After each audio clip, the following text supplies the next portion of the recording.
혹시 이런 생각 해보신 적 있으십니까? 나는 왜 늘 마지막이었을까? 왜 내 마음은 항상 참는 쪽이었을까? 부모로서, 아내로서, 며느리로서, 좋은 사람으로서. 우리는 늘 남을 먼저 챙기는 법부터 배웠습니다.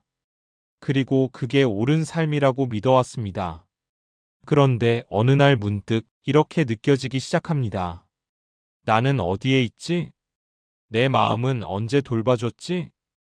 법륜 스님은 이렇게 말씀합니다. 나를 돌보지 않은 선함은 오래가지 않습니다. 우리가 착해서 힘든 게 아닙니다. 회복할 시간을 한 번도 허락하지 않았기 때문에 지쳐버린 것입니다.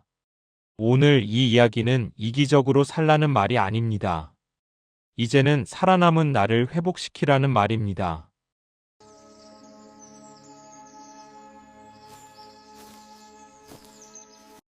여러분, 혹시 이런 생각 해보신 적 있으신가요? 내 인생에서 내가 먼저였던 적이 있었나?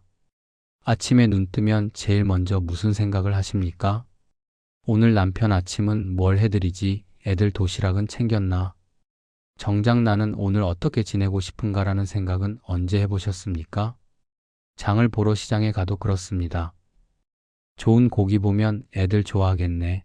생선 보면 남편이 좋아하는데.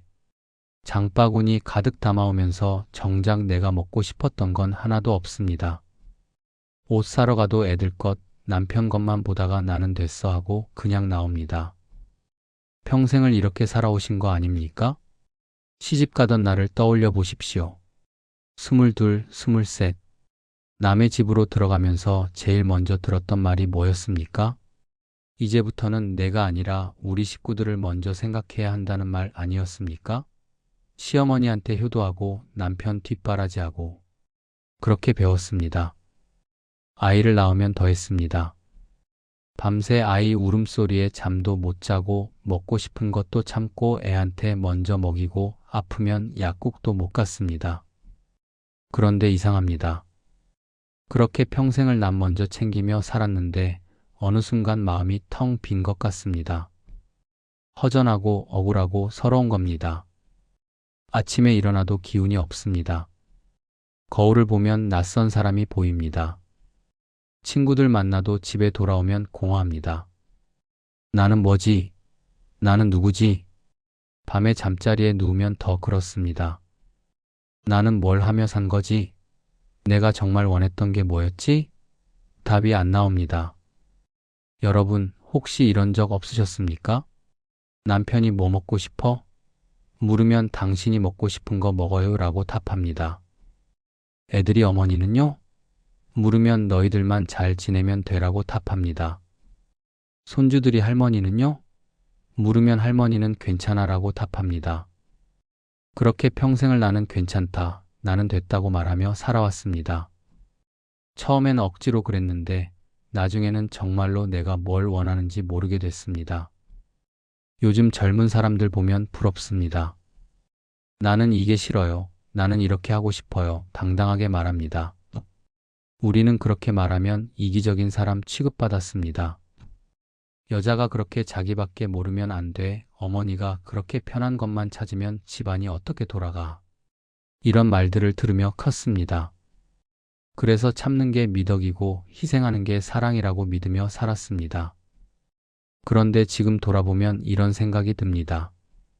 내가 정말 잘한 걸까? 남을 먼저 챙긴 건 좋은 일입니다. 가족을 위해 희생한 것도 의미 있습니다. 그런데 나를 완전히 잃어버리면서까지 그래야 했을까요? 그때는 먹고 살기도 바빴는데 내 생각을 할 여유가 어디 있었어요. 맞습니다. 우리 세대는 가난했습니다. 전쟁도 겪고 굶주림도 경험했습니다. 그저 가족들 배불리 먹이는 게 전부였습니다. 하지만 그 시절이 다 지나고 이제는 살만해졌는데도 여전히 똑같이 삽니다. 여전히 나는 맨 나중입니다. 왜일까요? 습관이 되어버렸기 때문입니다. 나를 뒤로 미루는 게 자연스러워져서 다른 방법을 모릅니다. 아파도 참습니다. 괜찮아, 쉬면 나아질 거야. 외로워도 참습니다. 다들 바쁜데 내가 뭐라고. 슬퍼도 참습니다. 나이 들면 다 이런 거지. 그렇게 또 참고 또 미루고 또 뒤로 미뤄둡니다. 그러다 어느 날 거울 속 내 모습을 보고 깜짝 놀랍니다. 언제 이렇게 늙었나? 언제 이렇게 지쳐 보이나? 아, 내가 나를 너무 오래 방치했구나. 여러분, 지금도 이런 생각하고 계시지 않습니까? 남을 먼저 챙긴 게 잘못은 아니었을까? 나를 이렇게 뒤로 미뤄도 괜찮았을까? 이제라도 나를 돌봐도 되는 걸까? 이런 질문들이 마음속에서 맴돕니다. 그런데 답을 내리기가 두렵습니다. 괜히 이기적인 사람이 되는 건 아닐까? 가족들이 실망하는 건 아닐까? 하지만 말씀드립니다. 평생을 남을 먼저 챙기며 살아온 우리, 그 선함이 왜 때로는 우리 자신을 비워버렸는지 함께 생각해 봅시다. 나를 돌보는 게 이기심일까요? 아니면 이제는 당연히 해야 할 일일까요? 여러분의 그 긴 세월, 그 무거운 짐을 이제는 조금씩 내려놓아도 괜찮습니다. 우리가 평생 배운 선함, 그게 뭐였습니까? 참아라. 내가 참으면 집안이 편하다. 희생해라. 그게 어머니의 사랑이다. 순종해라. 그게 여자의 미덕이다. 이런 말들을 들으며 컸습니다. 그리고 정말로 그렇게 살았습니다. 그런데 여러분, 제가 묻고 싶습니다. 그 선함의 방향이 있었습니까? 시어머니가 밥이 짜다고 하면 죄송합니다 하고 다시 지으셨죠. 남편이 친구들 데려온다고 하면 준비도 안 된 상태에서 부랴부랴 장 보러 나가셨죠. 피곤해도 아파도 움직이셨습니다. 애들이 배고프다 하면 방금 설거지 끝냈어도 다시 부엌에 들어가셨죠. 그렇게 살았습니다. 평생을요. 그런데 말입니다. 그 선함이 여러분 자신을 향한 적은 언제였습니까? 아침에 일어나서 오늘 나는 뭘 하고 싶지? 물어본 적 있습니까? 없었습니다. 남편은 뭘 먹고 싶을까? 애들은 뭐가 필요할까만 생각했습니다. 아플 때 내가 쉬어야겠다 생각한 적 있습니까? 없었습니다. 괜찮아, 조금만 더 버티자고 자신을 다그쳤습니다. 선함이 한쪽으로만 흘렀습니다. 가족을 향해서는 끝없이 흘렀는데 나를 향해서는 한 방울도 흐르지 않았습니다. 이게 정말 선함이었을까요? 아니면 소진이었을까요? 여러분, 혹시 이런 적 없으셨습니까? 시댁 식구들이 명절에 어디서 모일까 물으면 저희 집에서 하죠 하고 손들었죠. 명절 끝나면 파김치가 되는데 다들 좋아하니까 하고 넘어갔습니다. 남편이 등산 갈까? 물으면 좋아요 하고 따라갔죠. 무릎도 아프고 피곤한데 억지로 웃었습니다. 이게 선함입니까? 아니면 자기 소멸입니까? 제가 말씀드립니다. 선함은 방향이 있어야 합니다. 남에게만 흐르는 선함은 결국 나를 말려버립니다. 샘물이 한쪽으로만 흐르면 샘이 마르듯이 선함도 나에게 흐르지 않으면 고갈됩니다. 그런데 우리는 그렇게 배우지 못했습니다. 여자는 참아야 한다. 어머니는 희생해야 한다. 며느리는 순종해야 한다. 이런 말만 들으며 컸습니다. 나를 돌보는 법은 배우지 못했습니다. 나를 위하는 게 이기심이라고 배웠습니다. 그래서 싫다는 말을 못했습니다. 정말 하기 싫은데 싫어요 한마디가 나오지 않았습니다. 정말 피곤한데 쉬고 싶어요 한마디가 나오지 않았습니다. 왜 그랬을까요? 무서웠기 때문입니다. 싫다고 말하면 나쁜 사람이 될 것 같았습니다. 그렇게 참았습니다. 수없이 참았습니다. 시어머니가 무리한 요구를 해도 참았습니다. 남편이 배려 없이 행동해도 참았습니다. 애들이 당연하게 요구해도 참았습니다. 그렇게 참다 보니 어느새 참는 게 습관이 됐습니다. 이제는 참는 게 당연해졌습니다. 여러분, 그 시간들을 돌아보십시오. 우리는 우리 자신을 버텨낸 게 아닙니다. 잃어버린 겁니다. 매일 조금씩 천천히 나를 지워갔습니다. 나는 괜찮아라는 말로 나를 지웠습니다. 가족만 행복하면 되라는 말로 나를 포기했습니다. 그렇게 수십 년이 지났습니다. 그리고 지금 남은 건 뭡니까? 텅 빈 마음입니다.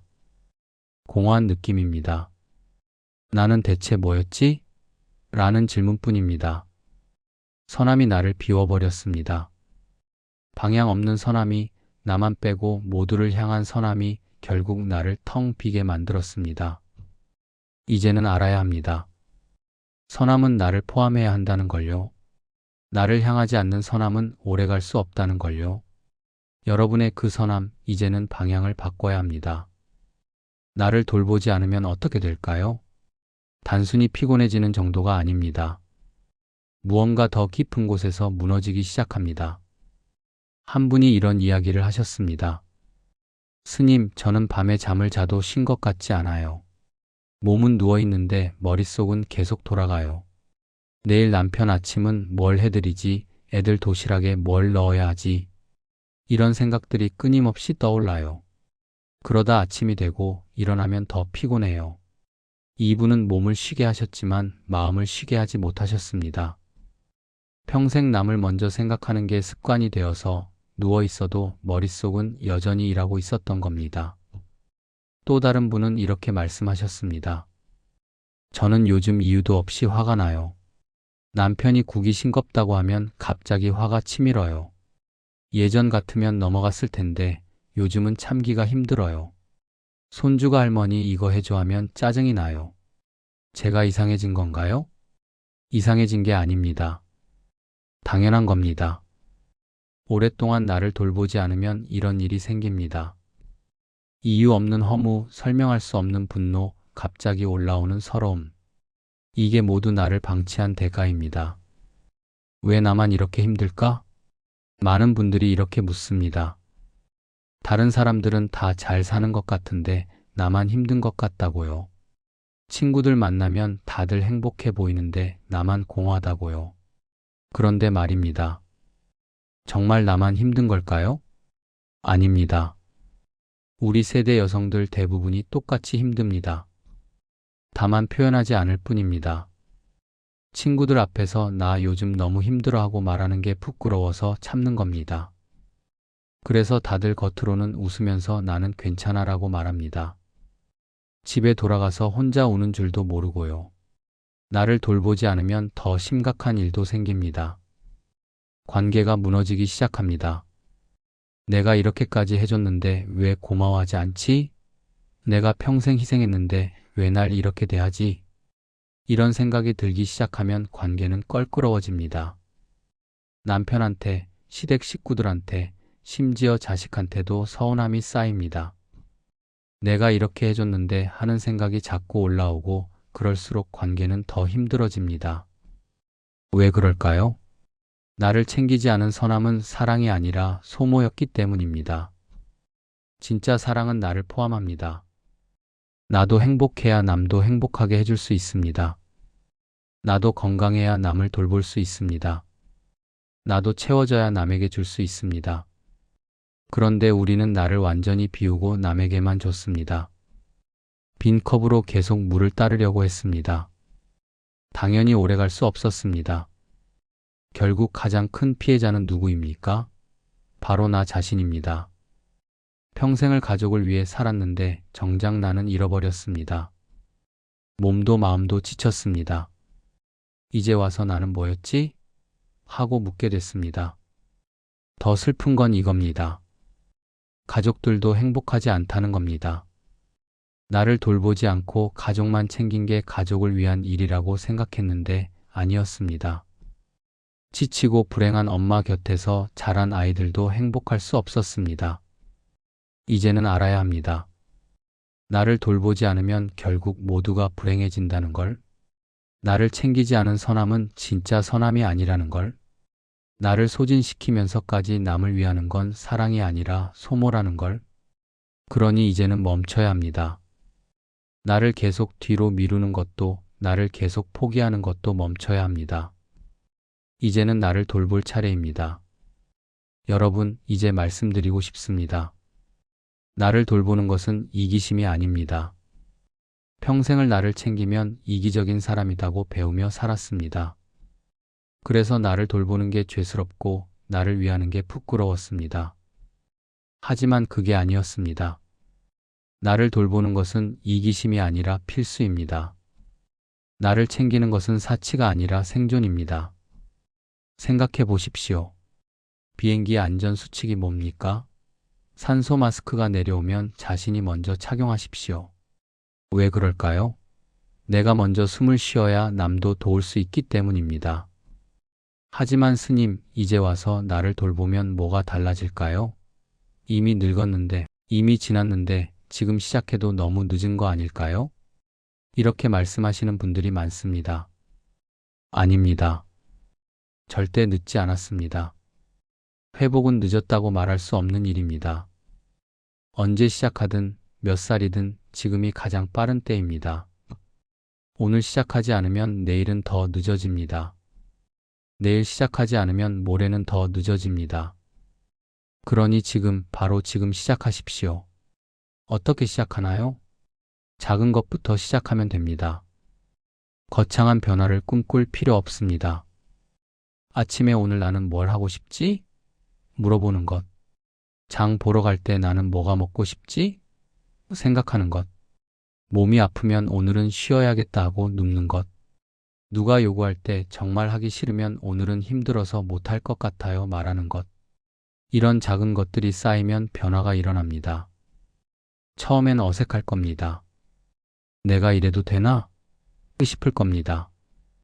가족들이 의아해할 수도 있습니다. 그때 당당하게 말하십시오.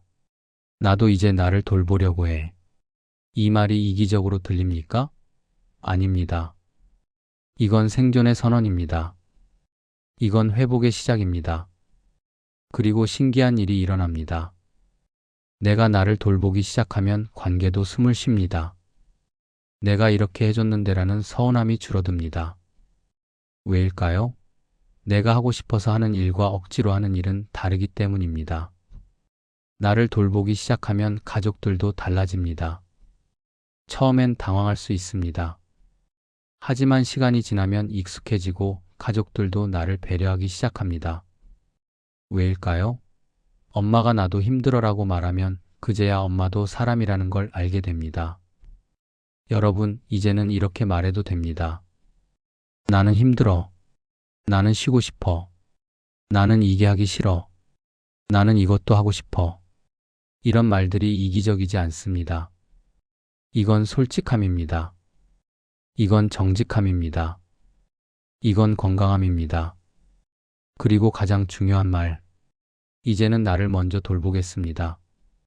이 말을 오늘부터 하십시오. 거울을 보고 자기 자신에게 하십시오. 수고했어. 이제부터는 너를 먼저 생각할게. 너를 먼저 챙길게. 평생을 남을 먼저 챙기며 살았습니다. 이제는 나를 먼저 챙길 차례입니다. 평생을 남을 위해 희생했습니다. 이제는 나를 위해 살 차례입니다. 평생을 남의 행복을 위해 뛰었습니다. 이제는 나의 행복을 위해 걸을 차례입니다. 이것이 이기심입니까? 아닙니다. 이것이 사랑입니다. 자기 자신에 대한 사랑입니다. 나를 사랑해야 남도 제대로 사랑할 수 있습니다. 나를 존중해야 남도 제대로 존중할 수 있습니다. 나를 돌봐야 남도 제대로 돌볼 수 있습니다. 여러분의 그 긴 세월, 그 무거운 짐, 이제는 조금씩 내려놓으십시오. 완벽하게 바꿀 필요 없습니다. 조금씩 천천히 하나씩 바꿔가면 됩니다. 오늘은 나는 뭐가 먹고 싶지? 물어보는 것부터 시작하십시오. 내일은 오늘은 좀 쉬어야겠다 하고 눕는 것부터 시작하십시오. 모레는 이건 하기 싫어요 말하는 것부터 시작하십시오. 이렇게 하나씩 조금씩 나를 돌보기 시작하면 됩니다. 그리고 언젠가는 이렇게 말할 수 있게 될 겁니다. 나는 이제 나를 사랑해. 그날까지 여러분을 응원합니다.